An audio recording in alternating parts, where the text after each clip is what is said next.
Hello guys, welcome back to my channel. ಇವತ್ತು ಹಲಸಂಡೆ ಕಾಳಿನ ಬಸ್ಸಾರು ಹೇಗೆ ಮಾಡೋದು ಅಂತ ಈ ವಿಡಿಯೋನಲ್ಲಿ ತೋರಿಸ್ಕೊಡ್ತೀನಿ. ತುಂಬಾ ಸುಲಭವಾಗಿ ಹಾಗೆ ತುಂಬಾ ಬೇಗನೆ ಮಾಡುವಂತಹ ರೆಸಿಪಿ ಇದು. ಸೊ ವಿಡಿಯೋನ ಯಾರು ಸ್ಕಿಪ್ ಮಾಡೋದಕ್ಕೆ ಹೋಗ್ಬೇಡಿ. ಈಗ ಕುಕ್ಕರಲ್ಲಿ ಸ್ವಲ್ಪ ನೀರು ಕಾಯೋದಕ್ಕೆ ಇಡೋಣ. ನೀರು ಕಾದ್ಮೇಲೆ ಹಲಸಂಡೆ ಕಾಳು ಹಾಗೆ 2 ದಪ್ಪ ಸೈಜ್ ಟೊಮ್ಯಾಟೊ, ಹಸಿಮೆಣಸಿನ್ಕಾಯಿ ಹಾಕ್ಕೊಂಡು 3 ಕುಕ್ ಕೂಗಿಸ್ಕೋಬೇಕು. ಈಗ ಮಸಾಲೆ ರುಬ್ಕೊಳ್ಳೋದಕ್ಕೆ ರೆಡಿ ಮಾಡ್ಕೊಳ್ಳೋಣ. ಸ್ವಲ್ಪ ಎಣ್ಣೆ, ಜೀರಿಗೆ, 1 ಈರುಳ್ಳಿ ಹಾಕ್ಕೊಳ್ಳೋಣ.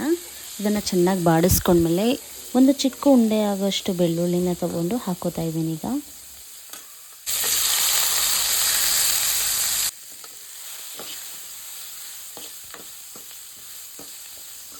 ಸೊ ಈಗ ಕರ್ಬೇವಿನ ಸೊಪ್ಪು ಹಾಕ್ಕೊಳ್ಳೋಣ. ಕರ್ಬೇವಿನ ಸೊಪ್ಪನ್ನ ಸ್ವಲ್ಪ ಬಾಡಿಸ್ಕೊಂಡ್ಮೇಲೆ ಈಗ ಕಾಯಿ ತುರಿ ಹಾಕೋತಾ ಇದ್ದೀನಿ. ಇಲ್ಲಿ ನಾನು ಚಿಕ್ಕ ಕಾಯಲ್ಲಿ ಅರ್ಧ ಹೋಳ ಕಾಯಿ ಹಾಕ್ಕೊಂಡಿದ್ದೀನಿ. ಹಾಗೆ ಕೊತ್ತಂಬರಿ ಸೊಪ್ಪು ಸ್ವಲ್ಪ ಹುಣಸೆ ಹಣ್ಣು ಹಾಕೋತಾ ಇದ್ದೀನಿ. ರುಬ್ಕೊಳ್ಳೋದಕ್ಕೆ ಹಾಕೋತಾ ಇದ್ದೀನಿ.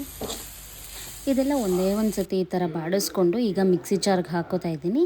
ಈಗ ರುಬ್ಕೊಳ್ಳೋದಕ್ಕಿಂತ ಮುಂಚೆ ಸ್ವಲ್ಪ ಅರಿಶಿನ ಹಾಕ್ಕೊಂಡು ಈಗ ರುಬ್ಕೊಳ್ಳೋದಕ್ಕೆ ಸ್ವಲ್ಪ ಹಲಸಂಡೆ ಕಾಳು, ಟೊಮೆಟೊ, ಮೆಣಸಿನ್ಕಾಯಿನ ಈಗ ರುಬ್ಕೊಳ್ಳೋಣ.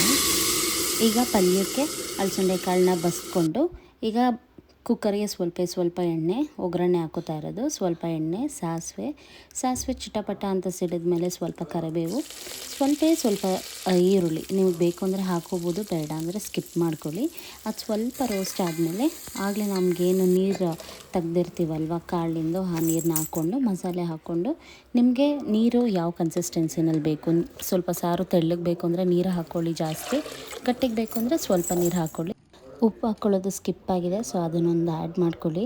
ಲಾಸ್ಟಲ್ಲಿ ಕೊತ್ತಂಬರಿ ಸೊಪ್ಪು ಹಾಕ್ಕೊಂಡು ಕುದಿಸ್ಕೊಂಡ್ರೆ ಸಾರು ರೆಡಿ ಆಗಿದೆ. ಈಗ ಪಲ್ಯ ಮಾಡ್ಕೊಳ್ಳೋಣ. ಬಾಣಲಿಗೆ ಸ್ವಲ್ಪ ಎಣ್ಣೆ, ಸಾಸಿವೆ, ಈರುಳ್ಳಿ, ಹಸಿಮೆಣಸಿನ್ಕಾಯಿ, ಕೊತ್ತಂಬರಿ ಸೊಪ್ಪು ಹಾಕ್ಕೊಂಡು ಚೆನ್ನಾಗಿ ಬಾಡಿಸ್ಕೊತಾ ಇದ್ದೀನಿ. ನಮ್ಮ ಮನೆಯಲ್ಲಿ ಆಯಿಲ್ ಸ್ವಲ್ಪ ಕಮ್ಮಿ ಉಪಯೋಗಿಸೋದ್ರಿಂದ ನಾನು ಆಯಿಲ್ನ ಸ್ವಲ್ಪ ಕಮ್ಮಿನೇ ಹಾಕ್ಕೋತಾ ಇದ್ದೀನಿ. ಈಗ ಕಾಳು ಹಾಕ್ಕೊಂಡು ನೀಟಾಗಿ ಬಾಡಿಸ್ಕೊಂಡು ರುಚಿಗೆ ತಕ್ಕಷ್ಟು ಉಪ್ಪು ಹಾಕ್ಕೊಂಡು ಲಾಸ್ಟಲ್ಲಿ ಕಾಯಿ ತುರಿ ಹಾಕ್ಕೊಂಡ್ರೆ ಪಲ್ಯನೂ ಕೂಡ ರೆಡಿ ಆಗಿದೆ. ಮುದ್ದೆಗೆ, ಅನ್ನಕ್ಕೆ ಎಲ್ಲದಕ್ಕೂ ಈ ಸಾರು ತುಂಬಾ ಚೆನ್ನಾಗಿ ಹೊಂದುತ್ತೆ. ಹೋಪ್ ಎಲ್ರಿಗೂ ಈ ರೆಸಿಪಿ ಇಷ್ಟ ಆಗಿದೆ ಅನ್ಕೋತೀನಿ. ಇಷ್ಟ ಆಗಿದ್ದಲ್ಲಿ ನನಗೆ ಒಂದು ಕಮೆಂಟ್ ಮಾಡಿ, ಆದಷ್ಟು ವಿಡಿಯೋನ ಶೇರ್ ಮಾಡಿ. ನೆಕ್ಸ್ಟ್ ರೆಸಿಪಿ ಏನು ಬೇಕು ಅಂತ ನನ್ನ ಕಮೆಂಟ್ ಬಾಕ್ಸಲ್ಲಿ ತಿಳಿಸ್ಕೊಡಿ. Thanks for watching.